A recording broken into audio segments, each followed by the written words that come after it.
GFTK présente les systèmes de mortier VDW, la qualité pour les professionnels. VDW 840+, le mortier de jointoiement. 1. Composant pour surface revêtue tels que chemin de jardin, entrée de maison et terrasse. Il est parfait pour les plaques de béton revêtues et scellées. Pour un traitement professionnel, rapide et simple du mortier VDW 840+, vous avez besoin d'un raccordement d'eau doté d'un tuyau assez long et d'un pistolet multijet. Il vous faut aussi une raclette en caoutchouc ainsi qu'un balai coco. Tous les outils peuvent être commandés auprès de la GFTK.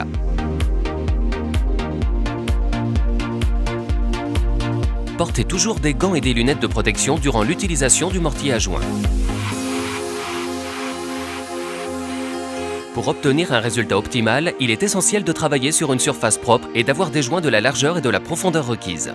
Pour faciliter la tâche et réduire les éventuels résidus d'agents liants sur la surface, nous recommandons un traitement préalable au VDW 950 Protection Pierre Plus, 3 en 1. Il suffit de le pulvériser ou de l'appliquer au rouleau sur la surface de revêtement propre et sèche. De plus, la protection agit encore contre les salissures jusqu'à 2 ans après le jointement. Ouvrez le couvercle du seau et retirez le sachet de mortier soudé sous vide.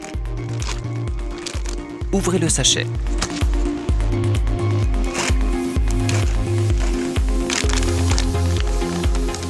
Le seau contient non seulement le mortier, mais aussi sous le couvercle un livret, avec entre autres ses détails techniques et instructions pour le mortier.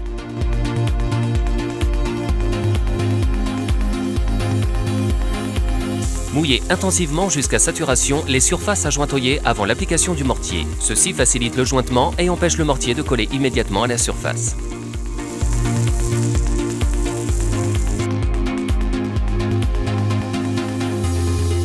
Versez maintenant le mortier par portions sur la surface mouillée.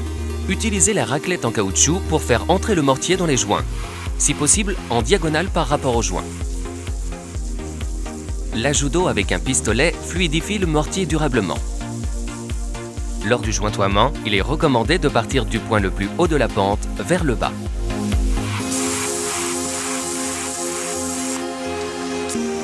Nettoyez les restes de mortier sur la surface revêtue à l'aide d'un jet d'eau pulvérisé sans creuser les joints. Répétez ces étapes jusqu'à avoir utilisé la totalité du mortier. Le mortier restant, après avoir radé, doit être immédiatement lavé au jet d'eau pulvérisé sans creuser les joints. Veillez à bien nettoyer en direction des surfaces non encore jointoyées, mais déjà mouillées, et à nettoyer la surface en pierre en même temps. Nettoyez l'eau de rinçage par la même occasion. Nettoyez régulièrement les semelles des chaussures. Cela évite les traces de pas et salissures sur les surfaces voisines. Les chanfreins des plaques ne doivent pas être jointoyés et doivent donc être dégagés. Pour cela, on peut par exemple passer le manche du balai coco le long des joints. Les derniers restes de mortier peuvent être balayés au balai coco. Cette étape permet de plus de lisser ou d'ajuster la surface des joints.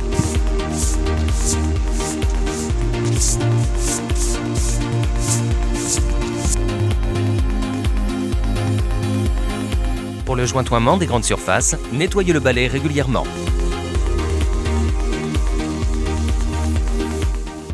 Le résultat est parfait. Un joint perméable et durable avec VDW 840+. Pour plus d'informations et pour la gamme de produits complète, rendez-vous sur